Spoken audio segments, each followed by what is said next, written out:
My name is Elyse Wild, and you are listening to women's lifestyle magazine, Inspired Voices. In this episode, I'm joined by Kristi Kozubal, who is a business growth team manager for the Michigan Small Business Development Center. Kristi and I talk about the resources that are available to small business owners right now in the midst of this pandemic, and how the business ecosystem is really coming together to roll out a safety net underneath small business owners who are struggling right now. She also offers some advice and tips on how to approach applying for disaster relief loans, and if that even is the best option for you right now. We also talked about some of the exciting things that might come out of this time for small business owners and entrepreneurs. We also cover the resources available to sole proprietors, people who do contract or gig work under their own LLC, who are being included in some of these relief efforts as well. Personally, after talking to Kristi, I felt a lot of relief that things are going to be okay and that people will get the help that they need. It was really nice to put such an enthusiastic and compassionate voice to a lot of the information we've been seeing roll out over the past couple weeks. I hope you enjoy our conversation, and I hope you learn as much as I did. All right, I am joined today by Kristi Kozubal, who is a business consultant with the SBDC of Western Michigan. Kristi, thanks for joining me today. Tell me about your role at the Small Business Development Center, and tell me exactly what that organization does. Yes. Hi, Elyse. Thank you so much for having me. The Michigan SBDC is a partner of the U.S. Small Business Administration. So we are a partner of the SBA and the Michigan Economic Development Corporation, with support from our local host organizations and Grand Rapids, that's Grand Valley State University. And my role with the SBDC is actually as growth team manager. So we have a team of business consultants who operate actually statewide and technically focus on second stage businesses in growth mode. So I have members of my team are finance experts and HR experts and a couple of different gurus in marketing, and we're there for the second stage existing businesses. That sounds like a really fun and exciting point in the life of a business to step in and help someone. That sounds pretty cool. It is. We deal with every industry and small businesses from, 10,000 in revenue. My team generally focuses on those above $1 million in revenue, but really, 100,000 in revenue and up to 15 million. So that really small niche sector where the entrepreneurs are still doing a lot themselves in the business, and it's pretty exciting to help them. That's great. So life is so different for all of us now than it was a couple weeks ago. And one of the, right away when the governor's orders started coming down, gradually, that we were going to be encouraged to social distance, that businesses' hours were going to be limited. And then now that we're all sheltering in place and most small businesses are closed right now, people immediately started voicing their concern for small businesses. And tell me about the financial help that's available right now to small business owners through the SBDC. Oh, thank you. And there, as soon as businesses started to close, for example, restaurants and coffee shops, and some of those were required to shut down pretty early, immediately, the ecosystem, and when I say the ecosystem, I mean the government, the state, the federal government, as well as the local partners such as chambers of commerce and downtown development authorities, and also private lenders. The ecosystem jumped into action right away to essentially form a safety net. Literally, the safety net appeared within 24 hours of all of these shutdown orders taking effect, because what I hope that your listeners will understand is protecting human life at the expense of the economy is a very delicate balance. And the people who are making these decisions are not doing so lightly. And what they're trying to do is say, we have to protect human life, but at the same time, we have to protect our economy. These are very difficult conversations to have at the legislative level and at the policy level. And so what has happened very, very quickly is that new products, new services, new programs have popped up out of the woodwork. Actually, I should back up. They're not so new as they are expanding existing programs. So, for example, some of the specific resources that are now available that weren't necessarily available in this situation 10 days ago are 5 specific sources of cash. And the very first one is loan relief from your existing lenders. Immediately within 3 days of the shutdown order, we were hearing from our clients and our lending partners who said banks will suspend payment obligations, and utilities started suspending payment obligations. Verizon, for example, just increased my data limit for free this month for an extra 15 gigs, right? The businesses are the support system, the financial sector, and the are coming to the aid of small businesses right now in force. It is amazing. It's like the private sector National Guard. And I'm going to give a lot of props right away to the lending community for coming to create that first strings of the safety net right away by saying, come to us. Even Ford Motor Credit and GMC have said, if you need to defer your loan payments, you can. And so the first source of cash flow relief is your existing lenders and vendors and creditors. So take a look at who you owe money to and have frank conversations with them. Don't be afraid to reach out and ask for help. So that's your first one. The second one is, and this might sound unusual, but expanded unemployment. Now, normally for entrepreneurs, that's not something we offer because self-employed individuals were never eligible for unemployment because they didn't pay in to the insurance premiums that set up the unemployment system, right? That's expanding. Also, there's the Economic Injury Disaster Loan. That is an SBA product. And because it's government, we have to teach you government speak. That means acronyms, right? So that's EIDL, the EIDL loan. And you can find that right on the SBA website, sba.gov. Apply for the Economic Injury Disaster Loan. That includes a component that might be for you an emergency grant that, according to the SBA's website, could be available in as little as 3 days. So if you're truly in an emergency situation and you have ongoing expenses, such as your staff is still, your business is still operating and you need to pay your staff, that help could be available for you right away. Similarly, the Paycheck Protection Program is a part of the CARES Act, which was just signed into law last Friday. So please be patient as that loan program rolls out. That will be rolling out through the lender network. And then finally, tax credits. For anyone who has to pay employees on sick leave or FMLA expansion of the Family Medical Leave Act, those programs have expanded considerably. And for anyone who has to pay employees who have to be laid off or have to take time off to care for children or because they are sick, there are tax credits available to ease that burden. So there are a lot of programs. That was 5 we listed. For more information about those, I suggest you hop on our website and take a look at the cash flow management webinars. We have some recorded from previous sessions, but the ecosystem is changing hour by hour right now. So keep in touch with the latest news. Hop on our website, sign up for email, our newsletters, and sign up for the SBA newsletter, and just stay informed. It's really, one thing I've been really impressed by is how quick the response has been. And I like that you use the word ecosystem, that right away when all this started happening, people started hearing about these disaster relief grants and loans. And personally, I mean, my husband and I don't own a business, but right away we were able to call all of our credit card companies, all of our utility companies, and just say, hey, we're experiencing some difficulties from COVID-19. And immediately, easiest phone call I've ever had with my credit card companies to defer our payments. So I'm that's a huge thing that's helping a lot of people right now. So yeah, it's really impressive how these things are all coming together pretty quickly. Yeah, unprecedented. The speed at which the government and the huge banking system has responded is just a beautiful thing to see, to be honest. Mm-hmm.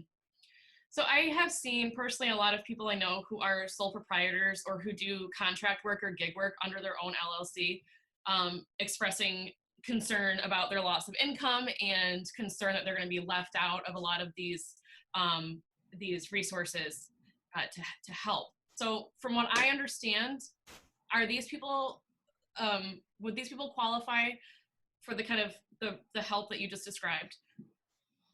Very common question. This is coming up so much. We actually did a webinar last week simply for sole proprietors and gig workers because there were so many specific questions. And the short answer is yes, if. Okay. Right? So it's also, I should back up and say that I came to the SBDC after a 10-year career as a lawyer in private law practice. So I never answer yes, no questions. It will always be, it depends. Every single time I answer a question, it's, oh, it depends. And so it literally does. A lot of these programs are based on the amount of expenses you've recorded accurately recorded and reported in the past. So for example, they're looking at the period of February 15th to June 30th of 2019. In other words, the same time period last year. What was your economic performance then? And what they're trying to do is put these business owners, including sole proprietors, in the same position they were in this time last year. They are not disqualified. They are in black and white. The paperwork that you will read on these programs is that you're, as a sole proprietor or an independent contractor, you may be eligible, but again, it's maybe. And all you have to do is apply and see. Okay. Or better yet, be very careful for anyone, any business owner, no matter how big your business or how small your business, always take a second look at whether you want to go into debt or not. Your approach of approaching your existing creditors and asking for relief, asking for time to pay, or your landlord or your mortgage company or your car lender, or simply not making a payment. If this is, my lawyer hat is on, and I can say this as a debt collection lawyer, and I'm not anyone's specific lawyer, this is not legal advice, but if you don't make a payment to a creditor, nothing happens immediately.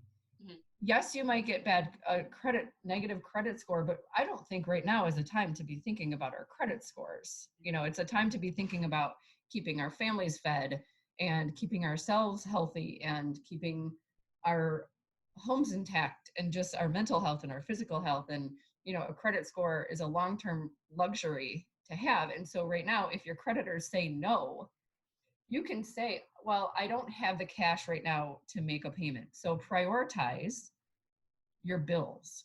This is just as important for sole proprietors and independent contractors personally as it is for a large business professionally. Mm-hmm. In other words, look at the bills you have to pay. Food, right? You have to pay for food. And in most cases, utilities, although I've seen some utilities that are not shutting off right now. They're taking essentially a 6-month hiatus from shutoffs. So you don't even have to pay your utilities. But take a look at what's happening in your jurisdiction. Take a look at, set a monthly and a weekly budget and look at how long your existing cash will use, and then decide if you need that financial benefit of a loan or not. Also, if you have credit cards, like you said, credit cards, some are waiving interest for the next 2 months. Look at your existing resources and see how you can stretch those out so you don't have to take on a new loan. Yeah, that's really great advice. So what should people? I heard you say that people need to have their records of expenses, profit and loss in the past. So what else do people need to have on hand to make the process go smoothly? Should they decide that one of these loans will suit their needs right now? A very good question. The general rule for all debt is financial statements and tax returns, right? So personal financial statements as well as business financial statements. If you're married, those have to be joint generally, most of the time, have to be a joint marital financial statement to show what your household income and household expenses are and household liabilities. How much money do you owe and how much money do you own, right? What's in accounts, including retirement accounts, because those are also, I hear, becoming available with no penalty. So anytime you apply for a loan, you'll need financial statements in at least last 2 or 3 years of tax returns. And that, I have to put a caveat on here, it depends on the lender. For example, the SBA itself has been a moving target. At one time, we heard you needed 3 years of financial statements, 2 years of tax returns, personal financial statements, and then a month-by-month cash flow statement. But I think that may have changed. Again, the whole entire SBA application process changed on Monday. So it's Wednesday and I haven't necessarily gone through the new process. So we're all learning together. So short term, gather your information, process your financial statements, understand your budget for the next 6 months and your true cash needs, and then try and make a decision from there. If you still don't know what to do, that's where I'd say call an SBDC consultant or sign in on our website for a request for consulting. So financial health is not the only thing you guys are offering right now. I've noticed on your website, there are a lot of webinars and there's other resources to help people manage this difficult time, to help people pivot or communicate with their staff about what's going on. Can you describe those a little bit for me? You just said my favorite word, pivot. Yes. Our mission at the SBDC is to help small businesses launch, thrive, and succeed in transition. So when we think about our mission, it is not just individual one-on-one confidential no-cost consulting, but we also do a ton of education. We have online webinars and a huge webinar library of existing information, very short snippets, so 30 to 40 minutes. In the current crisis, we've been doing one every single day on a specific topic, such as e-commerce. And that was loaded. That was a total fire hose in and of itself. We did it right away, right after the shutdown. So retailers and restaurants and whatnot could get online immediately. If you're not already online, get online. Awesome.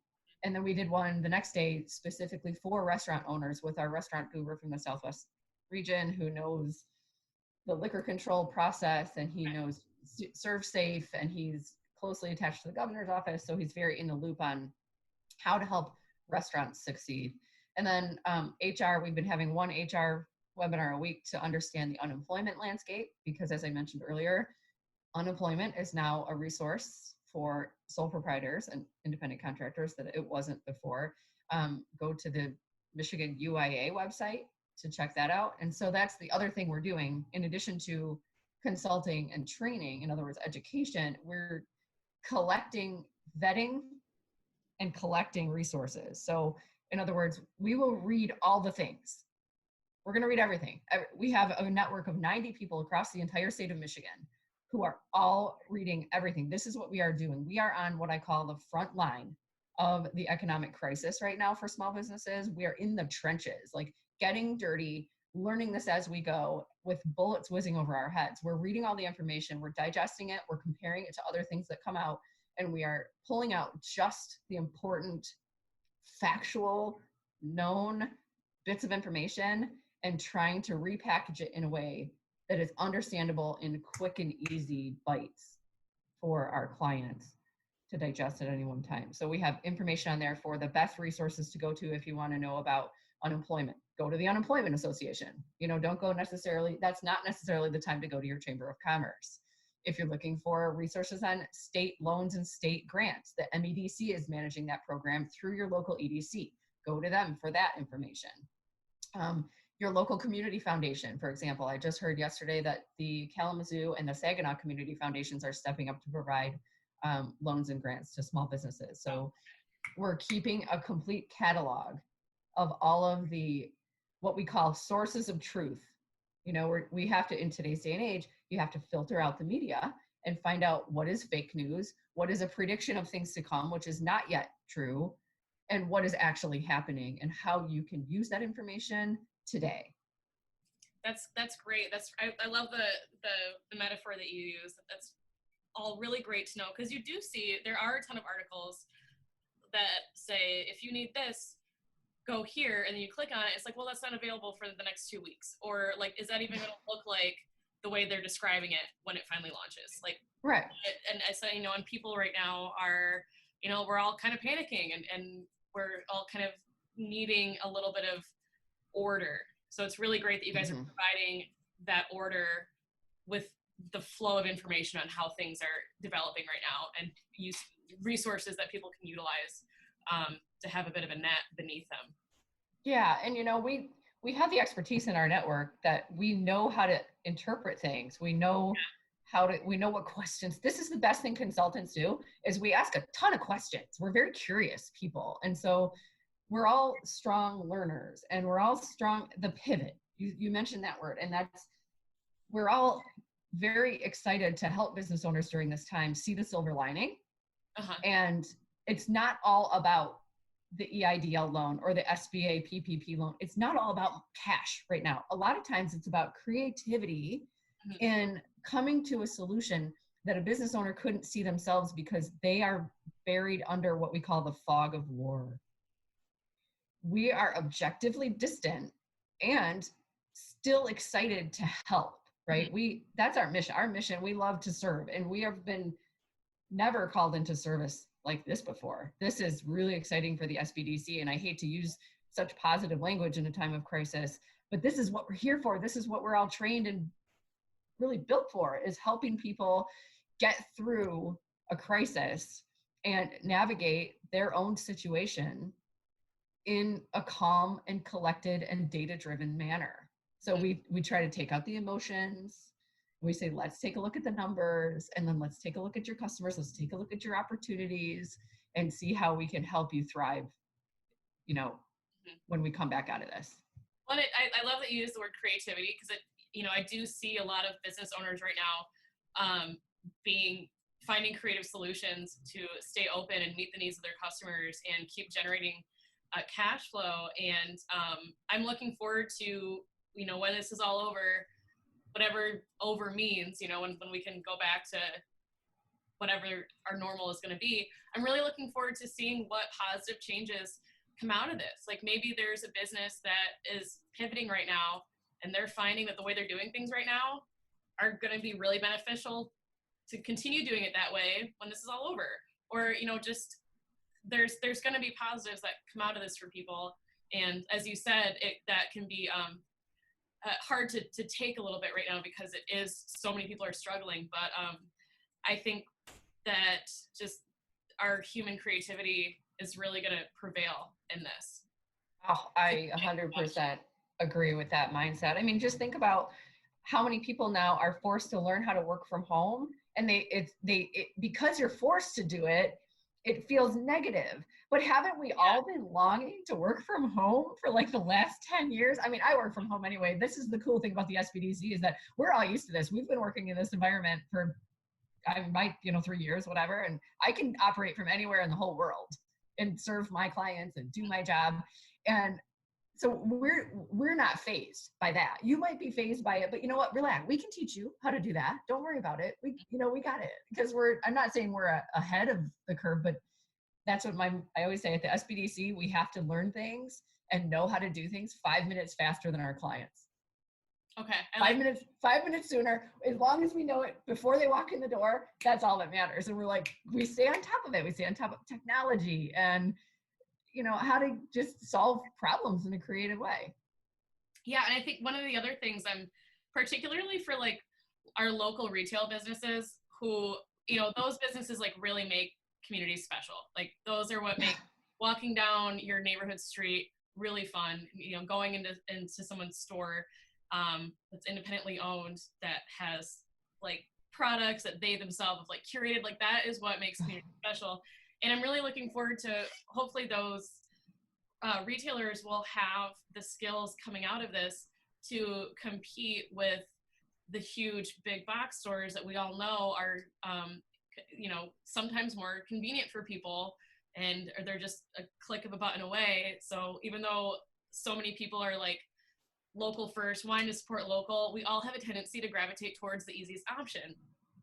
But when we come out of this, think about how craved we will be for experience. Yes. Yeah. We want that. Like, I'm thinking right now, I'm like, I miss Wealthy Street.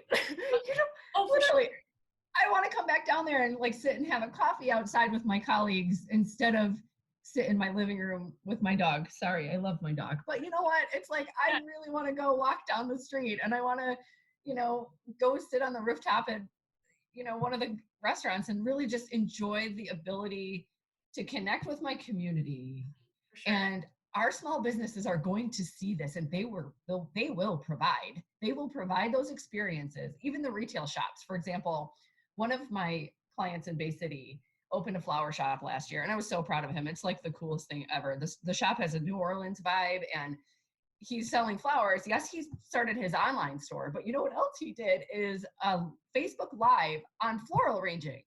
Oh, that's really cool. Right. He's like, here, I'll teach you how to do this at home. Go pick out of your garden. Here's the things you need to look for. And here's what you can do this at home. I'm like, Brandon, you need to do a class. Like, this needs to be a thing, but live. Because I want to come to your shop and smell the flowers and feel the humidity and listen to your good music, because he has this whole shop curated.